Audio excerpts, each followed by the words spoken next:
नमस्कार, स्वागत है आप सभी का डीडी न्यूज के इस खास बुलेटिन एक्सप्रेस 100 में, जहां हम आपके लिए लेकर आते हैं राजनीति, मनोरंजन, देश दुनिया, खेल और व्यापार जगत की सभी बड़ी खबरों को एक्सप्रेस यानी कि फटाफट अंदाज में। आपके साथ मैं हूं संध्या शर्मा। तो देखिए खबरें तेज रफ्तार से। सुप्रीम कोर्ट में आज सीजेआई चंद्रचूड़ की बेंच में नीट परीक्षा मामले की बेहद महत्वपूर्ण सुनवाई होने जा रही है। इससे पहले केंद्र सरकार ने कहा कि वो नीट परीक्षा दोबारा कराने के पक्ष में कतई नहीं है। 23 लाख अभ्यर्थियों पर सिर्फ आशंकाओं के आधार पर दोबारा परीक्षा का बोझ न डाला जाए। दिल्ली के मुख्यमंत्री अरविंद केजरीवाल की याचिका पर दिल्ली हाई कोर्ट आज सुनवाई करेगा। केजरीवाल ने आबकारी नीति से मनी लॉन्ड्रिंग मामले में प्रवर्तन निदेशालय द्वारा जारी समन को चुनौती दी है।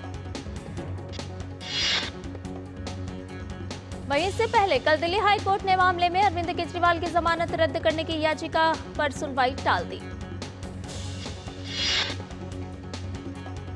यूपी में रेलवे ग्रुप डी की भर्ती परीक्षा का पेपर लीक होने के मामले में 2 विधायकों के खिलाफ गैर जमानती वारंट जारी हुआ है। इनके नाम हैं बेदीराम और विपुल दुबे। इस मामले में विधायक बेदीराम और विपुल दुबे समेत 19 आरोपियों के खिलाफ मुकदमा चल रहा है। अदालत ने कृष्णा नगर इंस्पेक्टर को 26 जुलाई तक गिरफ्तारी वारंट तामील करने के निर्देश दिए। प्रधानमंत्री नरेंद्र मोदी 2 देशों रूस और ऑस्ट्रिया की सफल यात्रा के बाद आज स्वदेश लौट आए हैं। अपनी इस यात्रा के पहले चरण में प्रधानमंत्री ने रूस का दौरा किया और दूसरे चरण में ऑस्ट्रिया की यात्रा की। प्रधानमंत्री नरेंद्र मोदी ने अपनी ऑस्ट्रिया यात्रा को ऐतिहासिक बताया है। प्रधानमंत्री ने एक्स पर कहा कि ऑस्ट्रिया की मेरी यात्रा ऐतिहासिक और बेहद उपयोगी रही। दोनों देशों के बीच मित्रता में नया जोश जुड़ा है। मुझे वियना में विविध कार्यक्रमों में भाग लेने की खुशी है। प्रधानमंत्री नरेंद्र मोदी ने आतिथ्य और स्नेह के लिए चांसलर कार्ल नेहमर, ऑस्ट्रिया की सरकार और लोगों का आभार जताया। वियना में प्रधानमंत्री नरेंद्र मोदी ने भारतीय समुदाय को संबोधित किया। पीएम ने कहा कि भौगोलिक दृष्टि से भारत और ऑस्ट्रिया 2 अलग अलग छोर पर हैं, लेकिन दोनों के बीच अनेक समानताएं हैं। पीएम ने स्वतंत्रता, समानता और विविधता को दोनों देशों के साझा मूल्य बताया। प्रधानमंत्री ने कहा कि लोकतंत्र दोनों देशों को जोड़ता है। प्रधानमंत्री नरेंद्र मोदी आज नई दिल्ली में प्रख्यात अर्थशास्त्रियों के साथ संवाद करेंगे। पीएम मोदी आगामी केंद्रीय बजट पर अर्थशास्त्रियों के साथ चर्चा करेंगे। बैठक में अर्थशास्त्री, विभिन्न क्षेत्रों के विशेषज्ञों के अलावा नीति आयोग के उपाध्यक्ष सुमन बेरी और अन्य सदस्य भाग लेंगे। संसद का बजट सत्र 22 जुलाई से शुरू होगा और वित्त मंत्री निर्मला सीतारमण 23 जुलाई को लोकसभा में केंद्रीय बजट 2024-25 पेश करेंगी। बिम्स्टेक विदेश मंत्रियों का दूसरा सम्मेलन आज नई दिल्ली में शुरू होगा। विदेश मंत्री डॉक्टर एस जयशंकर मेजबानी करेंगे। बंगाल की खाड़ी और तटीय क्षेत्रों में सुरक्षा, व्यापार सहित कई क्षेत्रों में सहयोग बढ़ाने पर होगा मंथन। दिल्ली में आयोजित होने वाली इस बैठक में शामिल होने के लिए थाईलैंड और श्रीलंका के विदेश मंत्री आज भारत पहुंचे। लोकसभा अध्यक्ष ओम बिरला रूस के सेंट पीटर्सबर्ग में आज से शुरू हो रहे 10वें ब्रिक्स संसदीय मंच में भारतीय संसदीय शिष्टमंडल का नेतृत्व करेंगे।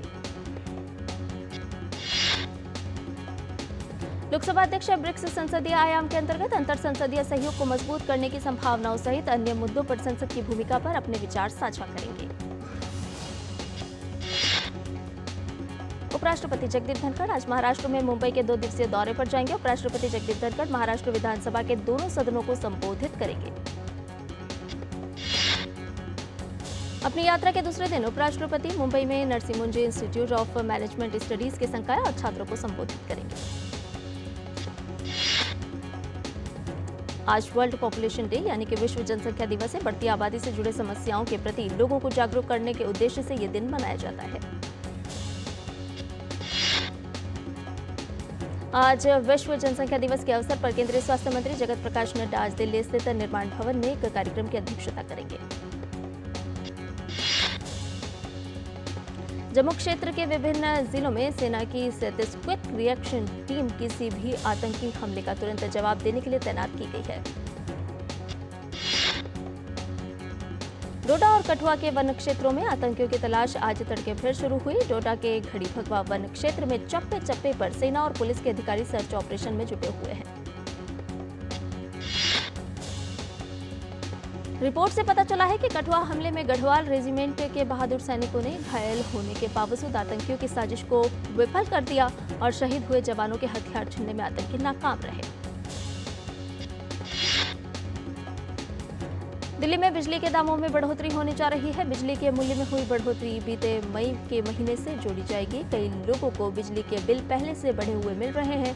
बिजली उपभोक्ताओं पर ये बोझ पीपीएसी की दरों में बदलाव के कारण हुआ है। साउथ और वेस्ट दिल्ली को बिजली की सप्लाई करने वाली बीएसईएस राजधानी पावर लिमिटेड का पीपीएसी 35.83% तक बढ़ा है, जबकि ईस्ट और मध्य दिल्ली को बिजली सप्लाई करने वाली बीएसईएस यमुना पावर लिमिटेड का पीपीएसी 37.75% तक बढ़ा है। साल 2025 में कुंभ का महाकुंभ का आयोजन प्रयागराज में किया जाएगा। मुख्यमंत्री योगी आदित्यनाथ के निर्देश के मुताबिक सभी तैयारियां की जा रही है। सभी बुनियादी सुविधाओं पर विशेष फोकस किया जा रहा है। उत्तर प्रदेश में 20 जुलाई को एक ही दिन में 36.46 करोड़ पौधे लगाए जाने का नया रिकॉर्ड बनने वाला है। प्रदेश के वन मंत्री अरुण सक्सेना ने कहा कि माता भूमि पुत्रोहम पृथ्व्याः के भाव को आत्मसात करना उद्देश्य है। उत्तर प्रदेश के हाथरस में भीषण सड़क हादसा हुआ है। सिकंदराराव इलाके में NH91 पर एक प्राइवेट बस खड़े कंटेनर से टकरा गई। हादसे में 2 लोगों की मौत हो गई, वहीं करीब 16 लोग घायल हो गए। 4,885 तीर्थयात्रियों का एक अन्य जत्था पवित्र अमरनाथ यात्रा के लिए जम्मू के भगवती नगर आधार शिविर से रवाना हुआ। इस जत्थे में 3,622 पुरुष, 1,086 महिलाएं, 14 बच्चे, 111 साधु और 52 साधुआं शामिल हैं।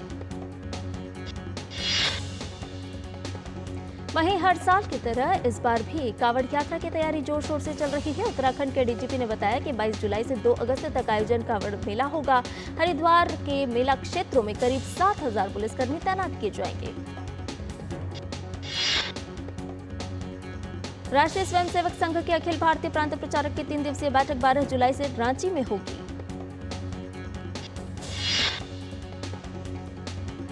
ये बैठक रांची के सरला बिल्ला विश्वविद्यालय परिसर में आयोजित होगी, जिसमें शामिल होने के लिए सरसंघ चालक मोहन भागवत रांची पहुंच चुके हैं।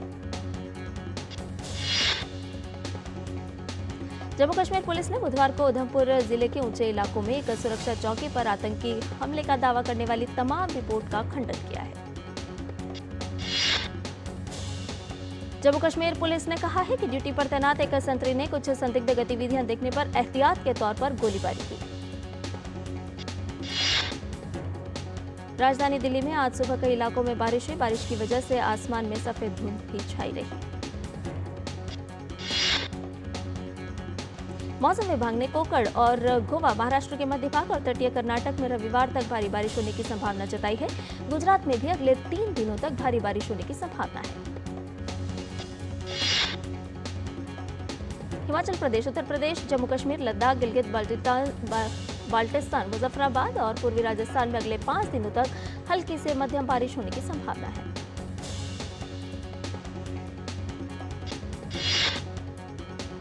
और बुलेटिन में फिलहाल रुकना, एक छोटे से ब्रेक के लिए जल्द हाजिर होंगे। लड़के वाली, भोली भाली, मेहनत वाली, नखरे वाली, ये है असली लड़के वाली। ये तो बड़ी समझदार, बड़ी होशियार, MDH के साथ अब जुड़ते जा। नई टेस्ट का असली taste, MDH ginger garlic taste. MDH ज्यादा उपज और भरपूर मुनाफा भी। दोनों मिलेंगे टोरी से। एक हाथ में खरपतवार की हार और दूसरे हाथ में ज्यादा पैदावार। समझे? IIL के ट्रैक्टर ब्रांड का टोरी। अब खरपतवार होगा हक्का बक्का, बढ़ेगा मक्का। और ब्रेक के बाद एक्सप्रेस 100 में आपका एक बार फिर से स्वागत है। ये बाकी की खबरों को भी जानें फटाफट अंदाज में।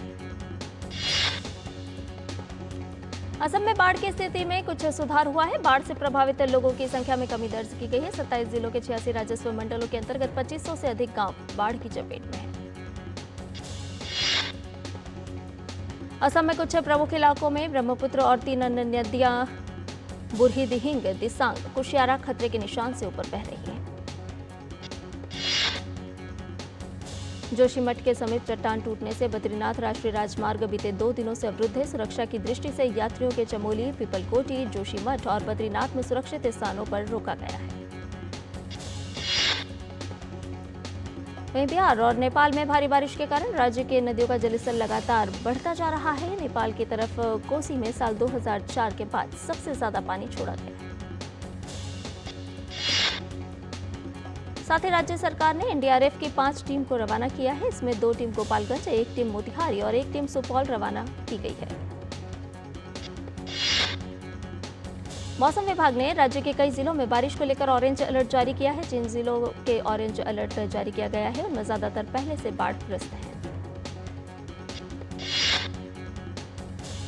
उत्तर प्रदेश के कई जिलों में भारी बारिश के कारण बाढ़ आ गई है, जिससे कई गांव और फसलें पूरी तरह से प्रभावित हुई हैं।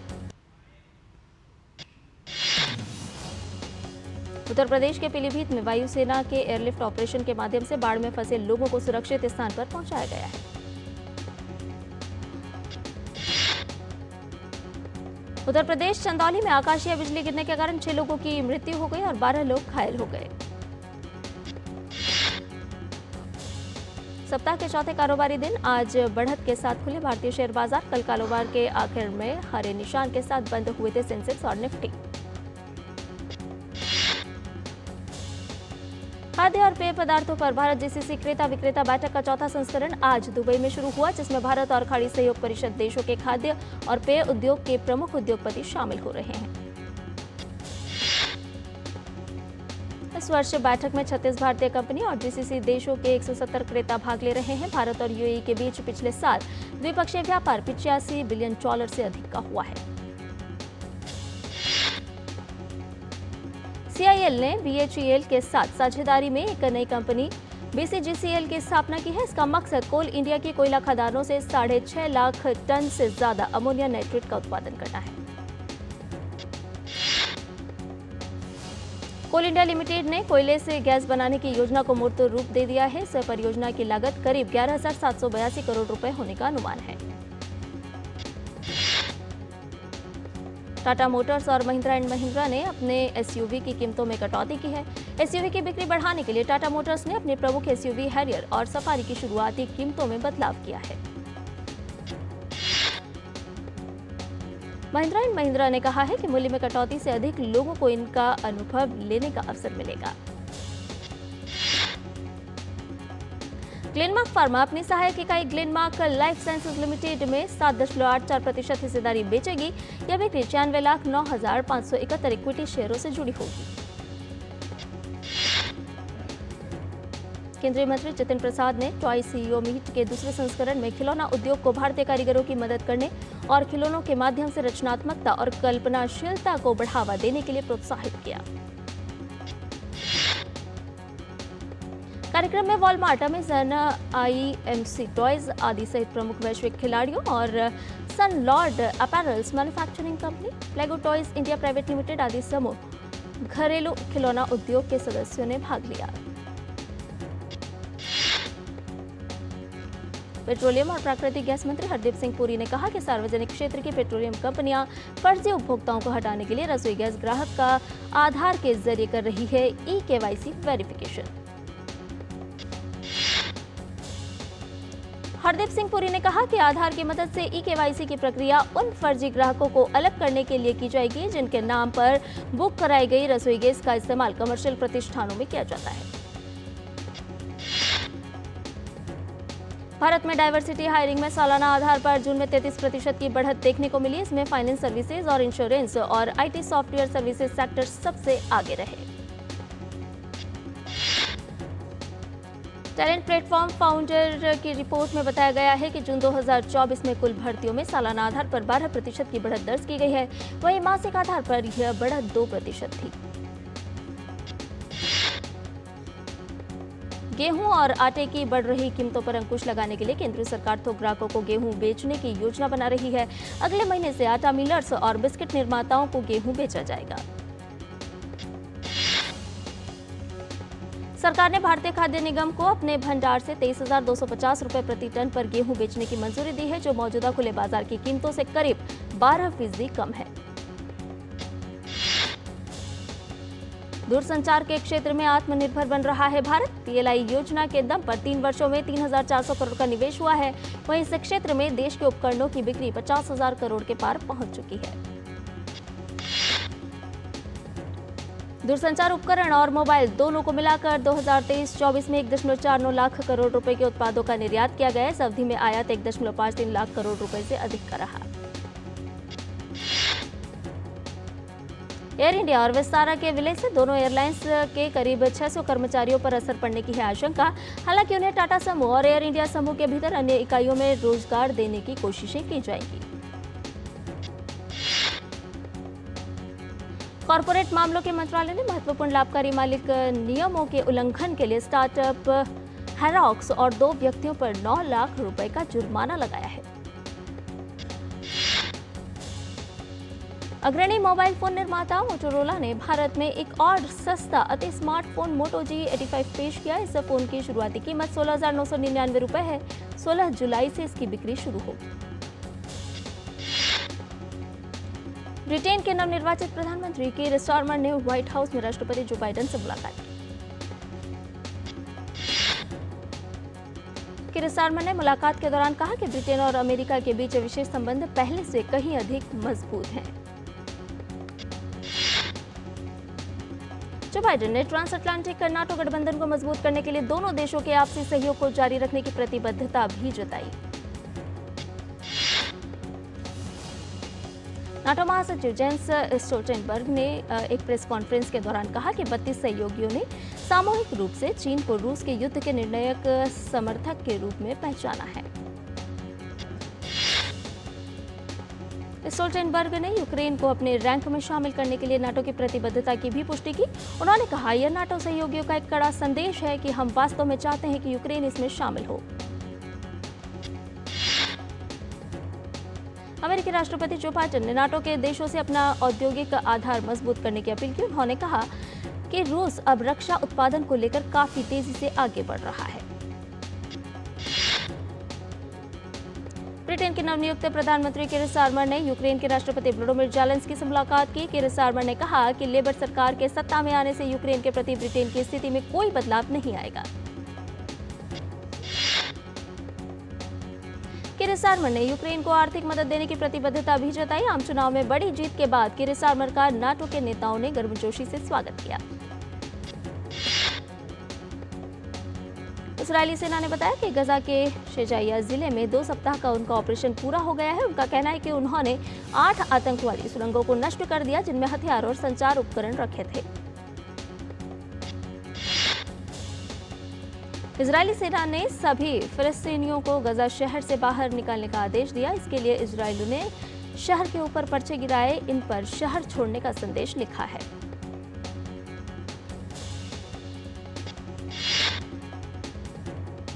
और बुलेटिन में फिलहाल रुकने एक छोटे से ब्रेक के लिए जल्द हाजिर होंगे। दादी के हाथों का जादू और खुशबू से महकता घर। MDH गरम मसाला, असली मसालों से भरा हूँ मैं। क्योंकि हर रिश्ता है स्वाद से जुड़ा। बात जब पीढ़ियों के लिए बनने वाले घर की हो तो जिम्मेदारी बड़ी हो जाती है। गैलेंट समझता है ये जिम्मेदारी। अब डबल M रिब्स के साथ गैलेंट एडवांस TMT रीबार, निर्माण का रियल हीरो। और ब्रेक के बाद एक्सप्रेस 100 में आपका एक बार फिर से स्वागत है। अमेरिका, मिस्र व कतर इस्राएली अफसरों से युद्ध विराम पर लगातार वार्ता कर रहे हैं ताकि शांति समझौता आगे बढ़ाया जा सके। रोमांचक जीत के साथ इंग्लैंड ने लगातार दूसरी बार यूरो कप के फाइनल में जगह बना ली है। प्रतियोगिता के दूसरे सेमीफाइनल में इंग्लैंड ने नीदरलैंड्स को 2-1 से हराकर खिताबी मुकाबले में प्रवेश किया। इंग्लैंड के लिए वाटकिंस ने 90वें मिनट में विजयी गोल किया। अब फाइनल में इंग्लैंड का सामना रविवार को स्पेन से होगा। भारतीय क्रिकेट टीम ने T20 सीरीज के तीसरे मैच में जिम्बाब्वे को 23 रन से हरा दिया। इस जीत के साथ भारत ने 5 मैच की सीरीज में 2-1 की बढ़त बना ली है। भारत से जीत के लिए मिले 183 रन के जवाब में जिम्बाब्वे की टीम 6 विकेट पर 159 रन ही बना सकी। 3 विकेट लेने वाले वॉशिंगटन सुंदर को प्लेयर ऑफ द मैच चुना गया। इंग्लैंड ने पहले टेस्ट के पहले दिन वेस्टइंडीज को पहली पारी में 121 रन पर समेट दिया। जवाब में पहले दिन का खेल खत्म होने तक इंग्लैंड ने 3 विकेट पर 189 रन बना लिए थे। इंग्लैंड के तेज गेंदबाज एटकिंसन ने अपने पहले ही टेस्ट मैच में 7 विकेट लेने में सफलता पाई। वहीं अंतिम टेस्ट खेल रहे जेम्स एंडरसन ने 1 विकेट लिया। आईसीसी ने बल्लेबाजों की नवीनतम टी20 रैंकिंग जारी कर दी है। भारत के सूर्य कुमार यादव ताजा रैंकिंग में दूसरे स्थान पर बने हुए हैं। रैंकिंग में ऑस्ट्रेलिया के ट्रेविस हेड शीर्ष पर हैं। ऋतुराज गायकवाड़ 13वें स्थान के फायदे के साथ 7वें स्थान पर पहुंच गए हैं। अभिषेक शर्मा की आईसीसी रैंकिंग में एंट्री हो गई है और वे 75वें स्थान पर हैं। राष्ट्रपति द्रौपदी मुर्मू बुधवार को स्टार बैडमिंटन खिलाड़ी साइना नेहवाल के साथ बैडमिंटन खेलती नजर आई। उन्होंने बुधवार शाम राष्ट्रपति भवन स्थित बैडमिंटन कोर्ट में नेहवाल के साथ मैत्री मैच खेला। नोवाक जोकोविच ने विंबलडन के सेमीफाइनल में जगह बना ली है। क्वार्टर फाइनल में जोकोविच को एलेक्स डे मिनोर के खिलाफ वॉकओवर मिल गया।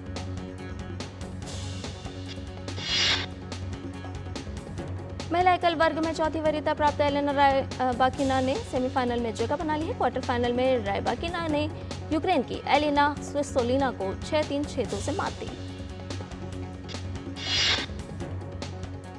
बारबोवा क्रेचिकोवा भी सेमीफाइनल में पहुंच गए हैं। क्वार्टर फाइनल में क्रेचिकोवा ने 13वीं वरीयता प्राप्त येलेना ओस्टापेंको को 6-4, 7-6 से हराया। इटली के लोरेंजो मुसेट्टी ने कड़े संघर्ष में 13वीं वरीयता प्राप्त टेलर फ्रिट्ज को हराकर विंबलडन के अंतिम 8 में प्रवेश कर लिया है। इटालियन खिलाड़ी ने मुकाबले को 5 सेट में अपने नाम किया। कोलंबिया ने कोपा अमेरिका के फाइनल में स्थान बना लिया है। रोमांचक सेमीफाइनल में कोलंबिया ने उरुग्वे को 1-0 से शिकस्त दी। मुंबई में सोनाक्षी सिन्हा और रितेश देशमुख की हॉरर कॉमेडी फिल्म काकुड़ा की हुई स्क्रीनिंग। यह फिल्म 12 जुलाई को ओटीटी प्लेटफॉर्म ZEE5 पर स्ट्रीम होगी। फिल्म काकुड़ा की स्क्रीनिंग में पति जहीर इकबाल संग पहुंची सोनाक्षी सिन्हा। स्क्रीनिंग के दौरान रितेश देशमुख, साकिब सलीम, शर्वरी बाग, अभय वर्मा रेड और कई हस्तियां चार चांद लगाती नजर आईं। अमिताभ बच्चन के डीपफेक वीडियो के आरोपी अभिजीत पाटिल की पूर्व जमानत याचिका को कोर्ट ने खारिज कर दिया है। उन्हें अंतरिम राहत देने से इनकार कर दिया गया है। फरहान अख्तर के प्रोडक्शन हाउस की film super boys of Maligaon का जलवा टोरंटो इंटरनेशनल फिल्म फेस्टिवल में देखने को मिलेगा। फिल्म का वर्ल्ड प्रीमियर आयोजित किया जाएगा। टोरंटो इंटरनेशनल फिल्म फेस्टिवल 5 से 15 सितंबर 2024 तक चलने वाला है। समारोह में पीपल्स चॉइस अवार्ड दिया जाता है। इस अवार्ड को जीतने वाली फिल्में ऑस्कर में पुरस्कार जीतने की दावेदारी मानी जाती है।